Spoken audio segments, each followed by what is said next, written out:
Chuki ni mbaya na inaua. Leo siku nyingine tena tutakuletea sehemu ya pili ya movie yetu hii, Love in the Time of Luxury. Basi tunaona ikiwa ni mida asubuhi hapo Angel na Fancy. Sasa walikuwa wanagombania siti.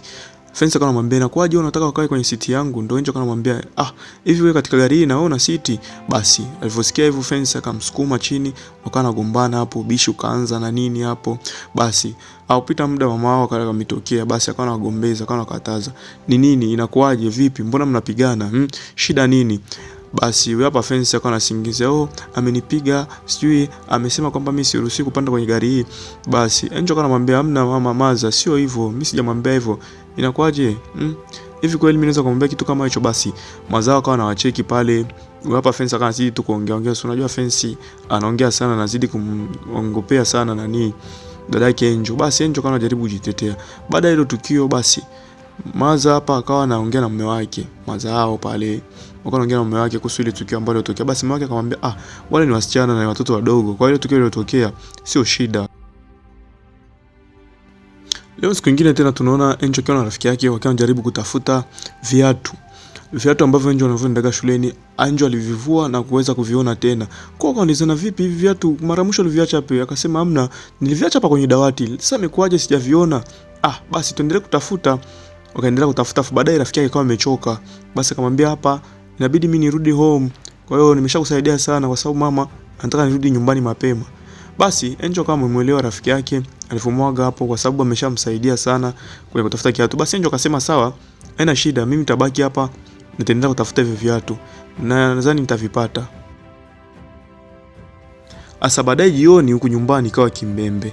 Tayari Fancy ameshafika nyumbani na kupeleka ripoti, ameenda na viatu. Basi mamake akamuuliza Angel, hivyo viatu vipo hapo sio vya kwako? Akasema ni vya kwangu. Basi Fancy akamwambia ni vya kwako, sasa mimi nimevichukua wapi? Na nikwaje mimi nilikuwa navyo? Mama huyu ni muongo. Kachukua hivi viatu ameenda kuviuza. Imekuwaje? Angel unauza viatu? Amesema hamna, mimi siwezi nikauza viatu. Sijaelewa nini kilichotokea. Basi mamake akawa anamwambia pale, hivi viatu ni vya gharama, usijaribu kufanya tena hivyo siku nyingine. Basi Fancy akawa anazidi kushindilia kwamba huyo hapa Angel alikuwa amepeleka kwa rafiki yangu viatu kwamba aviuze. Kwa hiyo rafiki yangu ndo akaja kunipatia ripoti na mimi ndo nikafanikiwa, nikasema si viatu vya Angel hivyo. Basi na mimi nikawa nimemnyang'anya, ndio maana nikawa nimeleta hapa nyumbani. Kwa hiyo huyo hapa Angel ni muongo I say sio poa. Basi si unaona jinsi Fancy alivyokuwa anamchukia nani Angel. Alikuwa mpendi kishenzi yani, kwa sababu alisi kwamba Angel anachukua nafasi yake. Kwa hiyo Angel kana zidi kujitetea, mama mimi siwezi nikafanya kitu kama hicho. Sasa asubuhi yake Maza kabidi afuatilie hiyo issue shuleni. Basi akawa ameenda na Angel na Fancy. Basi kuna jamaa hapa anadai kwamba Angel ndo alimuzia viatu, akampatia viatu akamwambia kwamba aviuze ampe hela. Kwa hiyo Angel akanasema mimi sijafanya hivyo, lakini kijana alizidi kusisitiza kwamba Angel ndo alinipatia hivi viatu, akasema kwamba niviuze. Ndo kama hivyo. Kwa hiyo madam akasema kweli una uhakika na unachokiongea? Basi jamaa akasema ndio nina uhakika nacho unachokiongea. Basi akamwambia ondoka, haina shida. Basi Maza kana sema sawa, haina shida. Basi ni watoto tu, tutajua namna gani tutakayofanya.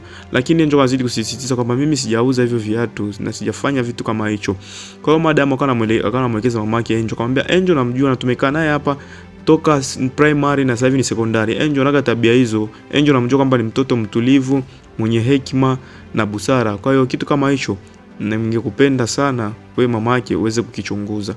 Basi baadaye tunaona hapa Angel kwa rafiki yake ambaye ni Duke wakiwa wanapiga stories hapa na pale, yani wameshazoeana kabisa mu darasani, wanaongea. Basi leo ni siku nyingine tena tunaona hapa Fancy akiwa anamsogelea Duke ili aweze kumuongelesha. Anamwambia vipi, unaendeleaje, mzima? Lakini Duke akufurahiwa kwa sababu Fancy anamshamjua tayari Fancy ni mkorofi. Kwa hiyo akupenda kuzungumza naye, akawa ameondoka, akawa ameenda kukaa na Angel kwa sababu siku hizi Angel na Duke wanaelewana kishenzi kabisa yani. Kwa hiyo wakawa wanaongea hapo, wanafurahi, lakini kitendo hicho Fancy hakufurahiwa nacho. Kwa hiyo Angel na Duke walielewana sana yani.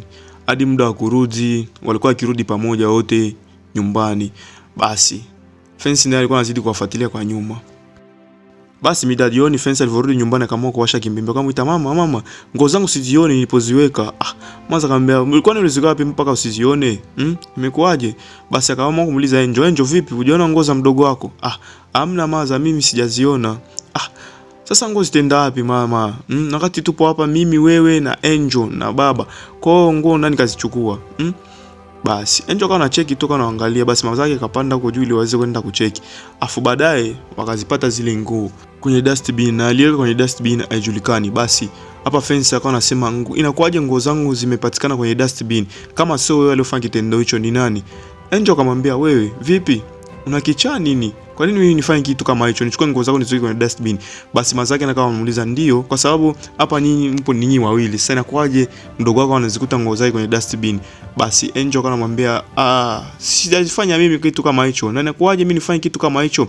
Basi Fence naye anasema, "Kwa hiyo mimi ni muongo? Nachokiongea hapa ni uongo. Kwa hiyo ni mimi mwenyewe ndio nichukua nguo zangu nikaenda kuziweka kwenye dustbin." Basi Angel akawa anazidi kusisitiza kwamba sio yeye alifanya tukio hilo. Basi Maza akasema, sawa, ina shida, lakini tabia hii naomba ife na kitu kama hicho kisije kajirudia tena." Basi Angel kana cheki tu hapo, ana la kuongea, maana Fence anamgandamiza, anamnyanyasa kinoma yani, kwa sababu si Fence anaona kwamba nafasi yake inachukuliwa. Kwa hiyo kajenga chuki moja hatari. Angel kana zidi kujitetea kwamba mimi siwezi kufanya kitu kama hicho. Wewe ni kama mdogo wangu, kwa nini kufanyia kitu kama hicho? Siwezi kufanya kitu kama hicho. Na Fence akazidi kukazia akasema, "Toka wewe uje hapa nyumbani, yani kila kitu kinaenda ovyo, yani vitu vinavurugika, mambo unayofanya haeleweki, unachokifanya sio vizuri." Basi Angel akasema, "Sio mimi, na mimi sitofanya kitu kama hicho." Baadaye mida jioni mzee wao alivorudi, hilo tatizo likawa serious kabisa, likawa serious.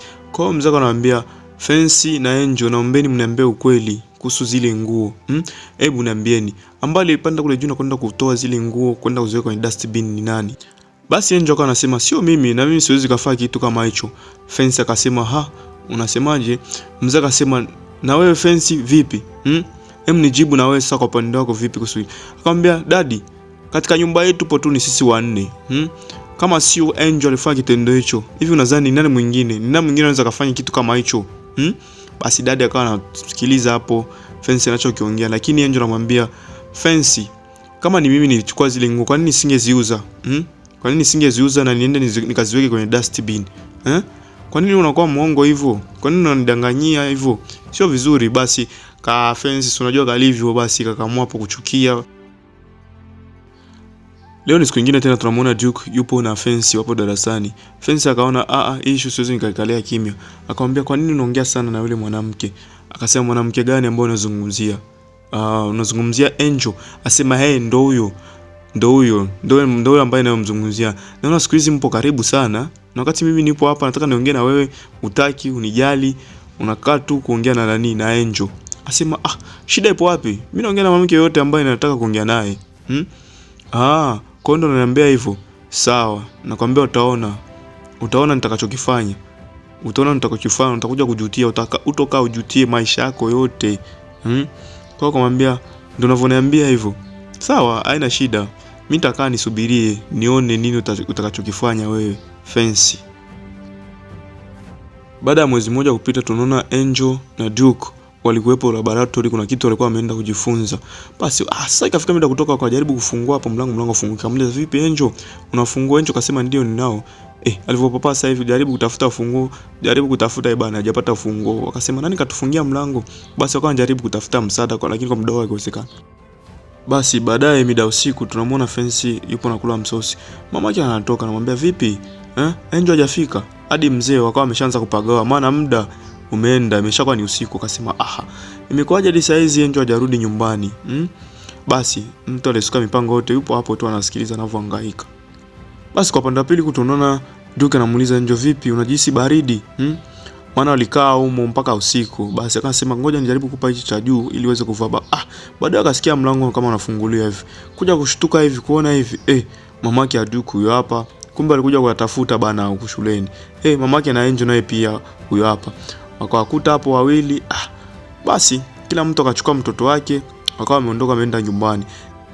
Basi walipofika kwa nyumbani, mamake Angel akawa ameshawaka. Bwana, imekuaje nyinyi mmeweza kujifungia kwenye ile darasa Yaani usiniambie chochote yani sitaki kusikia chochote kutoka kwako. Basi Angel akawa anajiuliza hapo ana cha kuongea. Hebu niambie, mimi nimekupeleka shule ili uende usome, lakini cheki vitu ambavyo unavifanya. Inakuaje wewe baada ya kwenda kusoma afu unaenda kufanya vitu ambavyo sahihi? Unaenda ukaa na yule mwanaume huko, sijui hata nini ulichokifanya. Cheki kwanza uso wake hivi ulivyomshuka. Mtoto mbaya sana wewe, una tabia mbaya Afu unataka uniambia nini? Unataka uniambia kitu gani hapo? Nikaa nikuelewe. Vitu ambavyo unavifanya mimi havinifurahishi kabisa. Lakini mzee akawa aongee chochote, alikuwa ametulia tu. Unajua kina mama wanavyokuaga. Basi akawa amemwambia, amempa maneno ambao ni makali sana Angel. Basi kwa upande wa pili kuna yeye mamake Juke, na yeye akaamua kumwashia moto Juke. Imekuaje na wewe umeamua kujifungia leo darasani na mtoto wa watu? Sasa hivi unajiona umekuwa sana, na wewe umeanza kupenda wanawake wasichana. Nimepeleka shuleni kwa ajili usome na sio kwenda kufanya vitu vingine. Mama, kwa nini unaongea hivyo? Mimi sijafanya kitu chochote kibaya. Sisi tumekaa huko wametufungia. Afu wewe unaanza kuniambia kwamba mimi nimefanya vitu vibaya na yule msichana. Ndio. Imekuaje sasa nyinyi mlijifungia huko kwa masaa yote yale? Unaondoka? Unataka kunisikiliza tena?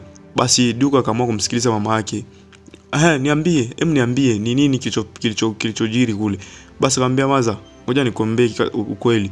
Kwanza wewe hapo mamangu, una hata muda na mimi mwenyewe ndio najiandaa, najijali mwenyewe kuhusu masuala kwenda shule. Afu leo hii nije nilale na mwanamke nimpatie ujauzito, kwamba itakuwaje kwa baadaye? Mimi nafikiria kuhusu hilo, siwezi ngafanya kitu kama hicho. Mimi ni mwanao. Basi alivyojaribu kumwambia na kumongea vile maza yake uso kwa umemshuka. Jamaa akawa anazidi kutiririka tu. Maana maza yake huyo hapa anajali kazi. Yaani muda wake mwingi sana anakuwa kazini. Kwa hiyo Duke anakuwa anajihisi mpweke. Basi hapa mzee akazidi kutiririka. Vitu ambavyo unavifanya sio sahihi maza. Jaribu kuangalia kwanza. Jaribu kurudi nyuma. Mimi ni mwanao. Uwezi ukakaa tu unafikiria vitu ambavyo sio sahihi na vitu ambavyo siwezi kuvifanya.